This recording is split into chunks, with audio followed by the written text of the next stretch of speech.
Hello guys, இந்த வாரம் cook with கோமலில் cooking ரொம்ப இன்ட்ரெஸ்டிங்காக போக போகுதுன்னு நினைக்கிறேன். ஏன்னா கொடுத்துருக்க டாஸ்க் அப்படி மெகா குக்கிங் சேலஞ்ச் என்னென்னா அவங்க முன்னாடி பெரிய பெரிய பெட்டிலாம் வச்சிடுறாங்க.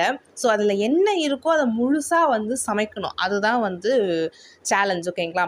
ஸோ அதில் என்னென்ன இருக்குதுன்னு பார்த்தீங்கன்னா, ஒரு பெரிய லாப்ஸ்டர், பெரிய சொரா மீன், முழுசான வஞ்சர மீன், பெரிய வஞ்சர மீன், முழு பூசணிக்காய், அப்புறம் மட்டன் லெக், நல்லா அந்த பெரிய பீஸ் இருக்கும்ல லெக் பீஸ், அது மட்டன் ரிப் பெருசாக அந்த ஃபுல்லாக வச்சுருக்காங்க. ஸோ இதெல்லாம் கண்டஸ்டன்ட் ஃபுல்லாக சமைக்கணும், கொஞ்சம் கூட இது பண்ணாமல் ஃபுல்லாக சமைக்கணும். ஸோ இதுதான் சேலஞ்சு. ஸோ இதில் நம்ம கொடைக்கானல் ஃபார்மருக்கு முழு லாப்ஸ்டர் கிடச்சிருக்குது. பார்க்கலாம் அவர் எப்படி சமைக்கிறாருன்னு. அதே மாதிரி நம்ம காஷ்மீர் பாய்க்கு மட்டன் ரிப்பு கிடச்சிருக்கு. ஸோ இந்த மாதிரி ஒருத்தவங்க ஒன்று கிடச்சிருக்கு. நல்லா ஜாலியாக போக போகுது.